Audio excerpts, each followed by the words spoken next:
एक विचारक भारत आया था, काउंट केसर ने।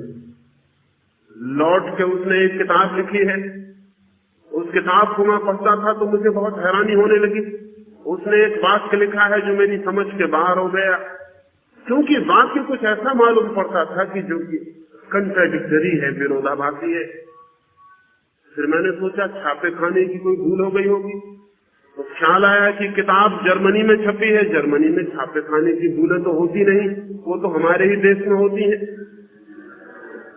यहाँ तो किताब छपती है, उसके ऊपर 5-6 पन्ने की भूल सुधार वो छपा रहता है, और वो 5-6 पन्ने को भी गौर से पढ़िए तो उसमें भी भूलें मिल जाएंगी। उस किताब जर्मनी में छपी है, भूल नहीं हो सकती। फिर मैंने गौर से पढ़ा, फिर बार बार सोचा, फिर ख्याल में आया भूल नहीं की है, उस आदमी ने मजाक की। उसने लिखा है कि मैं हिंदुस्तान गया, मैं एक नतीजा लेकर वापस आया हूँ, India is a rich country where poor people live. Hindustan एक अमीर देश है जहाँ गरीब आदमी रहते हैं। मैं बहुत हैरान हुआ, ये कैसी बात है? अगर देश अमीर है तो गरीब आदमी क्यों रहते हैं वहाँ? और देश अगर अमीर है तो वहां के लोग गरीब क्यों हैं? लेकिन वो मजाक कर रहा है। वो ये कह रहा है कि हिंदुस्तान के पास जवानी नहीं है जो कि देश के छिपे हुए धन को प्रकट कर दे और देश को धनवान बना दे। देश में धन छिपा हुआ है, लेकिन देश बूढ़ा है, बूढ़ा कुछ कर नहीं सकता। धन खदानों में पड़ा रह जाता है, बूढ़ा भूखा मरता है। धन जमीन में दबा रह जाता है, बूढ़ा भूखा मरता रहता है। देश बूढ़ा है इसलिए गरीब है। देश जवान हो तो गरीब होने का कोई कारण नहीं है। देश के पास क्या कमी है? लेकिन अगर हमें कुछ पूछता है तो हमें एक ही बात पूछते हैं कि जाओ दुनिया में भीख मांगो, जाओ अमेरिका, जाओ रूस, हाथ फैलाओ सारी दुनिया में। भिखारी होने में हमें शर्म भी नहीं आती, हम जवान हैं। रास्ते पे एक जवान आदमी, स्वस्थ आदमी भीख मांगता हो तो हम उससे कहते हैं कि जवान हो के भीख मांगते हो। और हम कभी नहीं सोचते कि हमारा पूरा मुल्क सारी दुनिया में भीख मांग रहा है तो हमें जवान होने का हक रह जाता है। सड़क पर भीख मांगते आदमी से कोई भी कह देता है जवान हो के भीख मांगते हो। हम जानते हैं कि जवान हो के भीख मांगना लज्जा से भरी हुई बात, अपमानजनक। जवान को पैदा करना चाहिए। हाँ, बूढ़ा भीख मांगता हो तो हम क्षमा कर सकते हैं, अब उससे आशा नहीं पैदा करने की। सारी दुनिया में हम भीख मांग रहे हैं। 1947 के बाद अगर हमने कोई महान कार्य किया है तो वो यही कि हमने सारी दुनिया में भीख मांगने में सफलता पाई। शर्म भी नहीं आती हमें। दुनिया क्या सोचती होगी कि कितना बूढ़ा देश है, कुछ कर नहीं सकता, सिर्फ भीख मांग सकता है। लेकिन उन्हें पता नहीं है कि हम पहले से ही पैदा करने की बजाय भीख मांगने को आदर देते रहे। हिंदुस्तान में जो भीख मांगता है वो आदरत है उससे जो पैदा करता है। ब्राह्मण हजारों साल तक देश में आदरत रहे सिर्फ इसलिए कि वो पैदा नहीं करते और भीख मांगते। और हिंदुस्तान ने बड़े बड़े भिखारी पैदा किए, महापुरुष, बुद्ध से लेकर विनोबा तक सब भीख मांगने वाले महापुरुष। अगर सारा मुल्क भीख मांगने लगा तो हर्ज क्या है? हम सब महापुरुष हो गए हैं, महापुरुषों का देश है, सारा देश महापुरुष हो गया है। हम सारी दुनिया में भीख मांग रहे हैं। भिक्षा वृत्ति बड़ी धार्मिक वृत्ति है। पैदा करने में हिंसा भी होती है, पैदा करने में श्रम भी उठाना पड़ता है। और फिर हम पैदा क्यों करें? जब भगवान ने हमें पैदा कर दिया तो भगवान इंतजाम करे। जिसने चोंच दी है वो चून भी देता है, देगा। हम अपनी चोंच को हिलाते फिरेंगे सारी दुनिया में कि चून दो, क्योंकि क्यों हमें पैदा किया है। और जो हमें भीख देंगे उनको हम गालियां देंगे कि तुम भौतिकवादी हो, यू मटेरियलिस्ट, तुम भौतिकवाद में मरे जा रहे हो, हम आध्यात्मिक लोग हैं। हम इतने आध्यात्मिक हैं कि हम पैदा भी नहीं करते, सिर्फ खाते हैं। खाना आध्यात्मिक काम है, पैदा करना भौतिक काम। भोगना आध्यात्मिक काम है, श्रम करना श्रम करना आध्यात्मिक लोग कभी नहीं करते। महात्मा कभी श्रम करते? महात्मा कभी श्रम नहीं करते। हीन आत्माएं श्रम करती हैं, महात्मा भोग करते हैं। पूरा देश महात्मा हो गया। 1962 में चीन में अकाल की हालत थी। ब्रिटेन के कुछ भले मानसों ने एक बड़े जहाज पर बहुत सा सामान, बहुत सा भोजन, कपड़े, दवाइयां भर के वहां भेजे। हम अगर होते तो चंदन तिलक लगाकर फूल मालाएं पहना के उस जहाज की पूजा करते। लेकिन चीन ने उसको वापस भेज दिया और जहाज पर बड़े बड़े अक्षरों में लिख दिया, हम मर जाना पसंद करेंगे लेकिन भीख स्वीकार नहीं कर सकते। शक होता है कि यहाँ कुछ जवान लोग होंगे। जवान ही ये हिम्मत कर सकता है कि भूखे मरते देश में आया हो भोजन बाहर से और लिख दे जहाज पर कि हम भूखों मर सकते हैं लेकिन भीख नहीं मांग सकते। भूखा मरना इतना बुरा नहीं है, भीख मांगना बहुत बुरा है। लेकिन जवानी हो तो बुरा लगे, भीतर जवान खून हो तो चोट लगे, अपमान हो। हमारा अपमान ही नहीं होता। हम तो शांति से अपमान को झेलते चले जाते हैं। हम बड़े तटस्थ हैं अपमान को झेलने में। कुछ भी हो जाए हम आंख बंद करके झेल लेते हैं। यही तो संतोष का, शांति का लक्षण है कि जो भी हो उसको झेलते रहो, बैठे रहो चुपचाप और झेलते रहो। हजारों साल से देश झेल झेल के मर गया है। तो कैसे हम स्वीकार कर लें कि देश के पास जवान आदमी है, युवक है? युवक देश के पास नहीं। और इसलिए पहला काम तथाकथित युवकों के लिए जो उम्र से युवक दिखाई पड़ते हैं वो ये है कि वो मानसिक यौवन को पैदा करने की देश में चेष्टा करें। वे शरीर के यौवन को मान के तृप्त न हो जाएं। आत्मिक यौवन, स्पिरिचुअल यंगनेस पैदा करने का एक आंदोलन सारे देश में चलना चाहिए। हम इससे राजी नहीं होंगे कि एक आदमी सकल सूरत से जवान दिखाई पड़ता है तो हम उसे जवान मान लें। हम इसकी फिक्र करेंगे कि हिंदुस्तान के पास जवान आत्मा हो। स्वामी राम भारत के बाहर यात्रा को पहली दफा गए। जिस जहाज पर वो यात्रा कर रहे थे उस पर एक बूढ़ा जर्मन था जिसकी उम्र कोई 90 वर्ष होगी। उसके सारे बाल सफेद हो चुके, उसकी आंखों में 90 साल की स्मृतियों ने गहराइयां भर दी थी, उसकी चेहरे पर झुर्रियां थी लंबे अनुभवों की। लेकिन वो जहाज के डेक पर बैठकर चीनी भाषा सीख रहा था। चीनी भाषा सीखनी साधारण मामला नहीं, क्योंकि चीनी भाषा के पास कोई वर्णमाला नहीं, कोई आभाषा नहीं होता चीनी भाषा के पास। वो पिक्चोरियल लैंग्वेज, उसके पास तो चित्र है। साधारण आदमी को साधारण ज्ञान के लिए भी कम से कम 5000 चित्रों का ज्ञान चाहिए, और विशेष ज्ञान के लिए तो 1 लाख चित्रों का ज्ञान हो तब कोई आदमी चीनी भाषा का पंडित हो सकता है। 10 वर्ष 15 वर्ष का श्रम मांगती है वो भाषा। 90 साल का बूढ़ा सुबह से बैठकर सांझ तक चीनी भाषा सीख रहा है। राम जी बेचैन हो गए कि आदमी पागल, 90 साल की उम्र में चीनी भाषा सीखने बैठे हो, कब सीख पाओगे? आशा नहीं है कि मरने के पहले सीख जाओ। और अगर कोई दूर की कल्पना भी करे कि यह आदमी जी जाएगा 10-15 साल 100 साल पार कर जाएगा, जो कि भारतीय कभी कल्पना नहीं कर सकता कि 100 कैसे पार कर जाओ। 35 साल पार करना तो मुश्किल हो जाता है, 100 कैसे पार करोगे? लेकिन समझ लें भूल चूक से भगवान की ये 100 साल के पार निकल जाए तो भी फायदा क्या है? जिस भाषा को सीखने में 15 वर्ष खर्च हो उसका उपयोग भी तो 10-25 वर्ष करने का मौका मिलना चाहिए। सीख के भी फायदा क्या होगा? 2-3 दिन देख के रामतीर्थ की बेचैनी बढ़ गई। वो बूढ़ा तो आंख उठा के भी नहीं देखता था कि कहाँ क्या हो रहा है, वो तो अपना सीखने में लगा। 30वें दिन उन्होंने जाकर उसे हिलाया और कहा कि महाशय क्षमा करिए, मैं ये पूछना चाहता हूँ आप ये क्या कर रहे हैं? इस उम्र में चीनी भाषा सीखने बैठे, कब सीख पाइएगा? और सीख भी लिया तो इसका उपयोग कब करिएगा? आपकी उम्र क्या है? उस बूढ़े ने कहा उम्र मैं काम में इतना व्यस्त रहा कि उम्र का हिसाब रखने का मुझे मौका नहीं मिला। उम्र अपना हिसाब रखती होगी,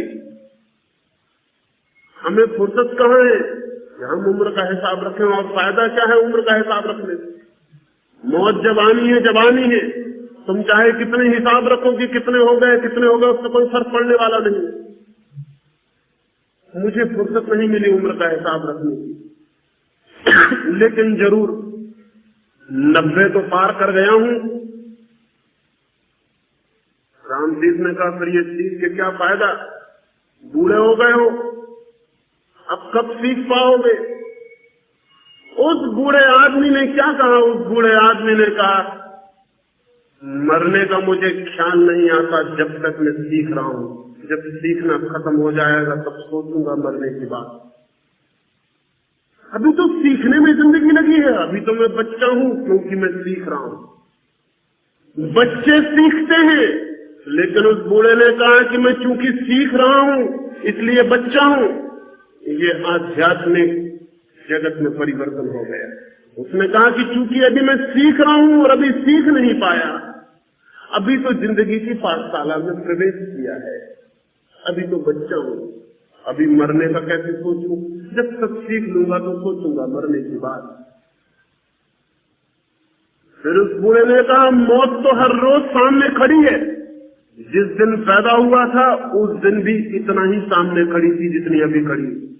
अगर मौत से डर जाता तो उसी दिन सीखना बंद कर देता। सीखने का क्या फायदा था? मौत आ सकती थी कल।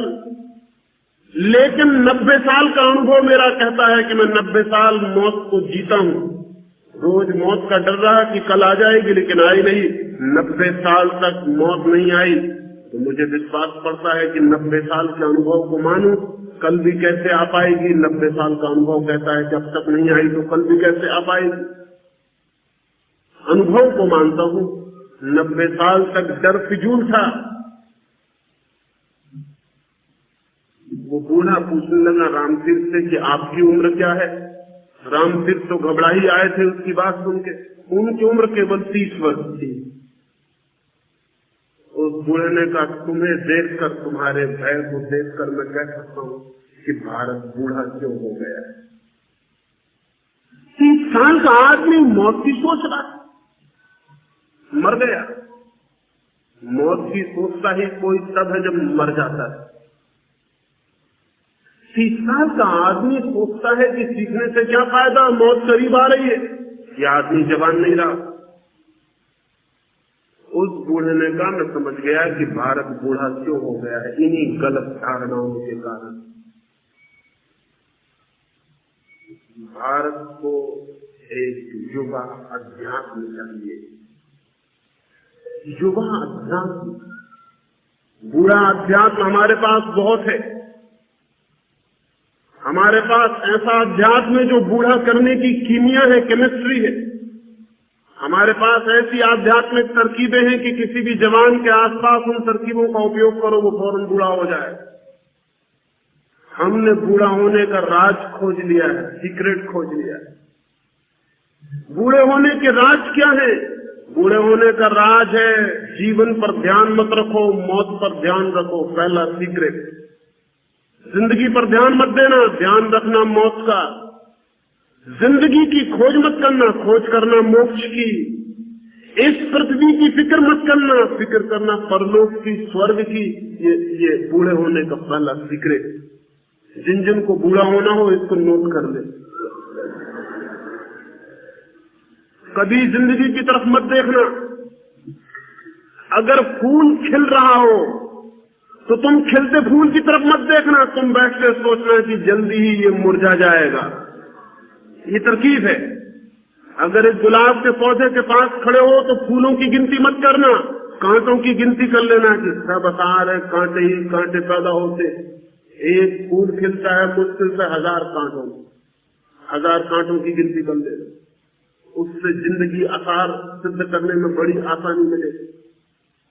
अगर दिन और रात को देखो तो ऐसा कभी मत देखना कि 2 दिनों के बीच में एक रात है। हमेशा ऐसा देखना कि 2 रातों के बीच में एक छोटा सा दिन है। बूढ़े होने की तरकीब कह रहा हूं।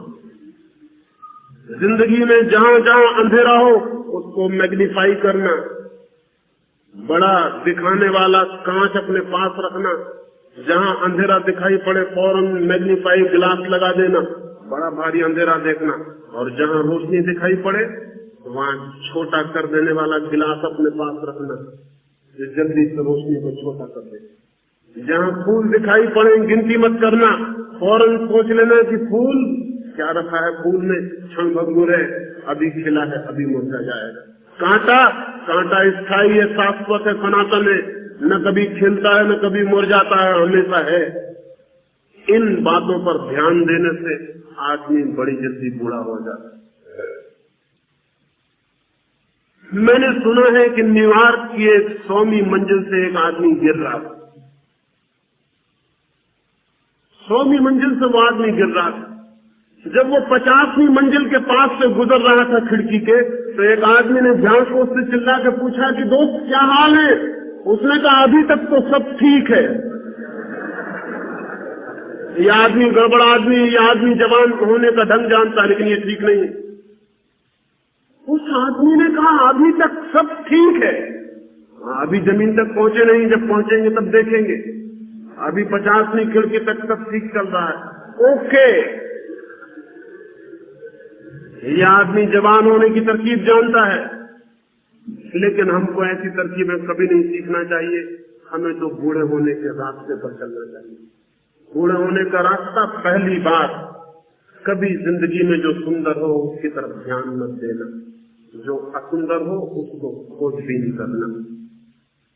अगर किसी गांव में आप जाएं और कोई आदमी आके कहे कि फला आदमी बहुत बड़ा संगीत नहीं अद्भुत बांसुरी बजाता है, तो फौरन उससे कहना कि वो बांसुरी क्या खास बजाएगा, वो आदमी चोर है, बेईमान है, बांसुरी कैसे बजा सकता है? आप धोखे में पड़ गए होंगे। वो आदमी पक्का चोर बेईमान है, वो बांसुरी नहीं बजा सकता। ये बूढ़े होने की तरकीब। अगर जवान आदमी उस गांव में जाएगा और कोई उससे कहेगा उस आदमी को जानते हैं वो बड़ा चोर बेईमान है, तो जवान आदमी कहेगा ये कैसे हो सकता है कि वो चोर और बेईमान है? मैंने उसे बड़ी सुंदर बांसुरी बजाते देखा है। इतनी अद्भुत जो बांसुरी बजाता है वो चोर नहीं हो सकता। बूढ़े के जिंदगी को देखने का ढंग है दुखद को देखना, अंधेरे को देखना, मौत को देखना, कांटे को देखना। हिंदुस्तान हजारों साल से दुखद को देख रहा है। जन्म भी दुख है, जीवन भी दुख है, मरण भी दुख है। प्रियजन का बिछुड़ना दुख है, अप्रियजन का मिलना दुख है। सब दुख है। माँ के पेट में दुख झेलो, फिर जन्म का दुख झेलो, फिर बड़े होने का दुख झेलो, फिर जिंदगी के गृहस्थी के चक्कर झेलो, फिर बुढ़ापे की बीमारियां झेलो, फिर मौत झेलो, फिर जलने की आग में अंतिम पीड़ा झेलो। ऐसा जीवन एक दुख की लंबी कथा है। बूढ़ा होना है तो इसका स्मरण करना चाहिए। बूढ़ा होना है तो बगीचों में कभी नहीं जाना चाहिए, हमेशा मरघट पर बैठ के ध्यान करना चाहिए। जहां आदमी जलाए जाते हो, सुंदर से बचना चाहिए, असुंदर को देखना चाहिए। विकृत को देखना चाहिए, स्वस्थ को छोड़ना चाहिए। सुख मिले तो कहना चाहिए क्षणभंगुर है, अभी है, अभी खत्म हो जाएगा। दुख मिले तो छाती से लगा के बैठ जाना चाहिए और सदा आंखें रखनी चाहिए जीवन के उस पार। कभी इस जीवन को नहीं, इस जीवन को समझना चाहिए एक वेटिंग रूम। तो बड़ौदा की स्टेशन पर वेटिंग रूम, उस पर बैठे हैं आप थोड़ी देर, वहीं छुल के फेंक रहे हैं, वहीं पान फूक रहे हैं, क्योंकि हमको क्या करना है? अभी थोड़ी देर में हमारी ट्रेन आएगी और हम चले जाएंगे। उनसे पहले जो बैठा था वो भी वेटिंग रूम के साथ यही सदव्यवहार कर रहा था। तुम भी वही सदव्यवहार करो, तुम्हारे बाद वाला भी वही करेगा। वेटिंग रूम गंदगी का एक घर बन जाएगा, क्योंकि किसी को क्या मतलब है? हमको तो थोड़ी देर रोकना है तो आंख बंद करके राम राम जब के गुजार देंगे, अभी ट्रेन आती चले जाएंगे। जिंदगी के साथ जिन लोगों की आंखें मौत के पार लगी हैं, उनका व्यवहार वेटिंग रूम का व्यवहार है। वे कहते हैं क्षण भर की जिंदगी, अभी जाना है, क्या करना है। हिंदुस्तान के संत महात्मा यही समझा रहे हैं लोगों को, क्षणभंगुर है जिंदगी, इसकी माया मोह में मत पड़ना, ध्यान वहां रखना मौत पर, आगे मौत के बाद। इस छाया में सारा देश बूढ़ा हो गया। अगर जवान होना है तो जिंदगी को देखना, मौत को लात मार देना, मौत से क्या प्रयोजन है। जब तक जिंदा है तब तक जिंदा है, तब तक मौत नहीं है। सुकरात मर रहा था, ठीक मरते वक्त जब उसके लिए बाहर जहर घोला जा रहा है, वो जहर घोलने वाला जो वो धीरे धीरे बोल रहा है, वो ये सोचता है कि जितनी देर सुकरात और जिंदा रह ले तो अच्छा, जितनी देर लग जाए, वक्त हो गया है, जहर आना चाहिए। सुकरात उठ के बाहर जाता और उससे पूछता है, मित्र कितनी देर और है। उस आदमी ने कहा, तुम पागल हो गए हो सुकरात, मैं देर लगा रहा हूं इसलिए कि थोड़ी देर तुम और जिंदा ले लो, थोड़ी देर सांस तुम्हारे भीतर और जाए, थोड़ी देर सूरज की रोशनी और देख लो, थोड़ी देर खिलते फूलों को, आकाश को, मित्रों की आंखों में झांक लो, बस थोड़ी देर और। नदी भी समुद्र में गिरने से पहले पीछे लौट के देख लेती है। तुम थोड़ी देर लौट के देख लो, मैं थोड़ी देर लगाता हूं, तुम जल्दी क्यों कर रहे हो, तुम इतने दीवाने क्यों हुए जा रहे हो। सुकरात ने कहा कि मैं जल्दी क्यों करता हूं, मेरे प्राण तड़पे जा रहे हैं मौत को जानने को, नई चीज को जानने की मेरी हमेशा से इच्छा रही है। मौत बड़ी नई चीज है, सोचता हूं देखूं क्या है। ये आदमी जवान है, ये आदमी बूढ़ा है, ये मौत को भी देखने के लिए इसकी आतुरता, नए को। मित्र कहने लगे कि थोड़ी देर और जी लो। सुकरात ने कहा, जब तक मैं जिंदा हूं जिंदा हूं, मैं ये देखना चाहता हूं कि जहर पीने पर मरता हूं कि जिंदा ही रहता हूं। लोगों ने कहा अगर मर गए तो, उसने कहा जब मर ही गए तो फिक्र ही खत्म हो गई, क्योंकि हम है ही नहीं, चिंता का कोई कारण न रहा। और जब तक जिंदा है तब तक जिंदा है, जब मर गए तो मर ही गए, चिंता की कोई बात ही नहीं, खत्म हो गई बात। लेकिन जब तक मैं जिंदा हूं तब तक मैं मरा हुआ नहीं हूं, और तब मैं पहले से क्यों मर जाऊं। मित्र सब मरे हुए बैठे हैं पास, रो रहे, जहर की घबराहट पकड़ रही है, वो सुकरात प्रसन्न है। वो कहता है जब तक मैं जिंदा हूं तब तक मैं जिंदा हूं, तब तक जिंदगी को जानूं। और मैं सोचता हूं कि शायद मौत भी जिंदगी में एक घटना होगी तो उसको भी जानूं। सुकरात को बूढ़ा नहीं किया जा सकता, मौत सामने खड़ी हो जाए तो भी वो बूढ़ा नहीं होता, और हम जिंदगी सामने खड़ी रहती और बूढ़े हो जाते। ये रुख भारत में युवा मस्तिष्क को पैदा नहीं होने देता है। जीवन का दुखद, जीवन का विषादपूर्ण चित्र फाड़ के फेंक दो, आग लगा दो उसमें, और जो भी जिंदगी के दुख और जिंदगी के विषाद को बढ़ा चढ़ा के बतलाते हैं, जिंदगी के दुश्मन है। देश में युवा को पैदा होने देने में दुश्मन है। वो युवक को पैदा होने के पहले बूढ़ा बना देते हैं। अभी मैं कुछ दिन पहले भावनगर था, एक छोटी सी लड़की ने 13-14 साल की उम्र उसकी, उसने मुझे आके कहा कि मुझे आवागमन से छुटकारे का रास्ता बताइए। 13-14 साल की लड़की कहती है मुझे आवागमन से कैसे छूटूं, फिर इस मुल्क में कैसे जवानी पैदा होगी। 13-14 साल की लड़की बूढ़ी हो गई, वो कहती है कि मैं मुक्त कैसे हूं, जीवन से छूटने का विचार करने लगी। अभी जीवन के द्वार पर उसने थपकी भी नहीं दी, अभी जीवन की खिड़की भी नहीं खुली, अभी जीवन की वीणा भी नहीं बजी, अभी जीवन के फूल भी नहीं खिले। वो द्वार के बाहर ही पूछने लगी छुटकारा, मुक्ति, मोक्ष कैसे मिलेगा। जहर डाल दिया होगा किसी ने उसके दिमाग में, माँ बाप ने, गुरुओं ने, शिक्षकों ने उसको पायदनत दिया। उसकी जवानी पैदा नहीं होगी, अब वो बूढ़ी ही जिएगी। उसका विवाह भी होगा तो वो एक बूढ़ी औरत का विवाह है, एक जवान लड़की का नहीं। उसके घर के द्वार पर शहनाइयां बजेंगी तो एक बूढ़ी औरत सुनेगी उन शहनाइयों को, एक जवान लड़की नहीं। उन शहनाइयों से भी मौत की आवाज सुनाई पड़ेगी, जीवन का संगीत नहीं। वो बूढ़ी हो गई। पहली बार अगर बूढ़े होना है तो मौत पर ध्यान रखना, जीवन पर नहीं। और अगर जवान होना है तो मौत को लात मार देना, वो जब आएगी तब मुकाबला कर लेंगे उसके। जब तक जीते हैं तब तक पूरी तरह से जिएंगे, उसकी टोटलिटी में जीवन के रस को खोजेंगे, जीवन के आनंद को खोजेंगे।